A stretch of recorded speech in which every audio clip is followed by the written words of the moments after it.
সংবিধান তো পুরোটা মানা হচ্ছে না মাননীয় স্পিকার। শেখ মুজিবুর রহমানের ছবি প্রত্যেক মন্ত্রীর অফিসে ঝুলানোর কথা, সেটা যে ঝুলানো হচ্ছে না, সেই জায়গার ভিত্তিতে কোথায় থেকে আসলো মাননীয় স্পিকার? গণভোটের পক্ষে হ্যাঁ বলার পরে আজকে গণভোটের বিপক্ষে অবস্থান নেওয়া বিএনপির দলগত মূর্খতা বা সততাকে প্রকাশ করতে মাননীয় স্পিকার। আমরা এই কথাটা আপনার মাধ্যমে তাদের কাছে জানিয়ে দিতে চাই। একটা বিষয় মনে রাখা প্রয়োজন মাননীয় স্পিকার, এখানে সরকার দলের পক্ষে পার্থ ভাই তিনি দাঁড়িয়েছিলেন, তিনি বলেছেন সংবিধান একটা কোয়াজি কনস্টিটিউশনাল পরিস্থিতির মধ্য দিয়ে আছে। সরকারি দলের একজন এমপি যখন কোয়াজি কনস্টিটিউশনাল কথা বলেন, অর্থাৎ খণ্ডিত সংবিধানের কথা বলেন, তখন কিন্তু আমাদের যুক্তিই বেশি সাব্যস্ত হয় মাননীয় স্পিকার। কারণ তারা বারংবার সংবিধানের পরিপূর্ণ বাস্তবায়নের কথা বলছেন, কিন্তু আমরা বলছি এটাই বাস্তবতা যে বাংলাদেশ 5 আগস্টের পরে একটা এক্সেপশনাল অবস্থার মধ্য দিয়ে আমাদেরকে যেতে হয়েছে মাননীয় স্পিকার।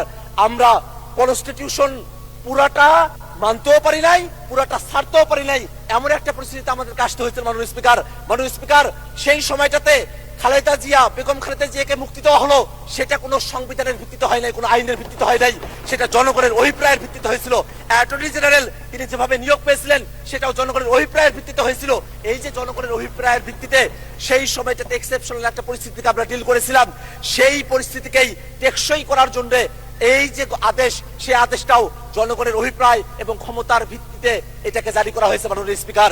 মাননীয় স্পিকার, একটা বিষয় একটু জানিয়ে রাখা প্রয়োজন, আমরা জুলাই সনদে এমন অনেকগুলো বিষয় নিয়ে কথা বলেছি যেগুলো সংবিধানের মৌলিক যে কাঠামো আছে সেই কাঠামোর সেখানে ব্যত্যয় তৈরি করে। আমরা সেখানে বিচার বিভাগকে আমরা বিভিন্ন শহরে আমরা নিয়ে যাওয়ার কথা বলেছি, বিভাগীয় শহরে। সেই বিষয়ে বাংলাদেশের এর আগের কোর্টে তারা রায় দিয়েছিল যে এটা অসাংবিধানিক। এই ধরনের কিছু পরিস্থিতি এখানে রয়েছে মাননীয় স্পিকার।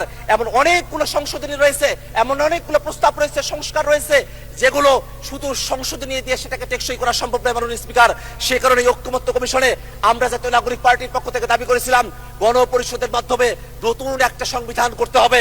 সরকার দলের পক্ষ থেকে বলা হয়েছিল সংসদের মাধ্যমে সেটা করতে হবে, এবং তারপরে ঐক্যমত্য কমিশনে সকল দল আলাপ আলোচনা করার পরে সকলে মিলে আমরা সিদ্ধান্ত গ্রহণ করেছিলাম যে গণপরিষদ না, সংসদ না, গাঠনিক ক্ষমতা প্রাপ্ত সংবিধান সংস্কার পরিষদ, তার মাধ্যমে এই বিষয়টা সুরাহা করতে হবে মাননীয় স্পিকার। যদি তারা আজকে সেটা ভুলে গিয়ে থাকেন, সেই ভুলে যাওয়ার স্মৃতিগুলো তাদের মনে না পড়তে পারে, বিটিভিতে সেগুলো টেলিকাস্ট করা হয়েছিল, সেখান থেকে তারা যেন দেখে নেয় কিভাবে সংবিধান সংস্কার পরিষদের আইডিয়াটা সেখানে এসেছিল।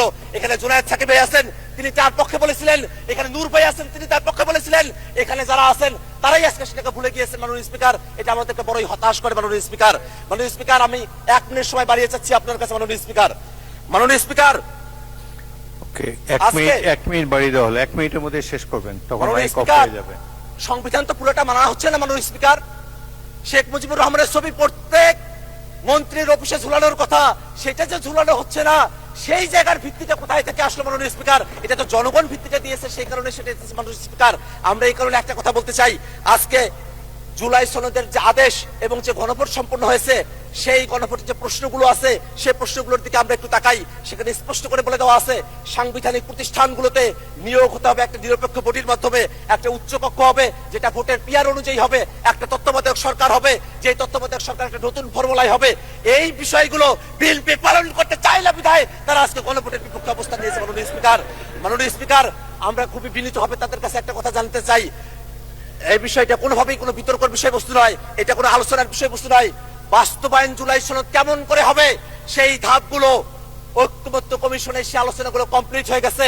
অতএব আজকে যে প্রস্তাবটা নিয়ে আসা হয়েছে, এই প্রস্তাবটা গ্রহণ না করার জন্য মাননীয় স্পিকারের কাছে বিনীতভাবে আহ্বান জানাচ্ছি মাননীয় স্পিকার। মাননীয় সংসদ সদস্য আক্তার সাহেব আমার নাম নিয়ে বলেছেন, শুধু আমি একটু আনসার করি।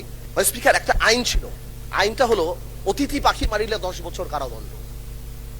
একজন এক বাড়ির মুরগি আরেক বাড়িতে চলে গেছে, ওই লোক জবাই করে খেয়ে ফেলছে।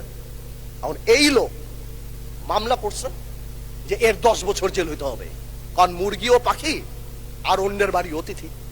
তো কেউ যদি আইন না বোঝে, তাদেরকে বারবার বুঝে আমাদের আর লাভ নাই মাননীয় স্পিকার। বারবার বলেই যাচ্ছি, this is void ab initio, we respect referendum. এই কারণে আমরা আসছি। এটাকে ইমোশনাল কালার দিয়ে বাংলাদেশকে এমন ভাবে দাঁড় করানো হচ্ছে যে আমরা জুলাই চাই না, আমরা জুলাইয়ের বিরুদ্ধে। ওনারাই একমাত্র জুলাই টেন্ডার নিয়েছেন, ওনারাই টেন্ডার সাবমিট করছেন।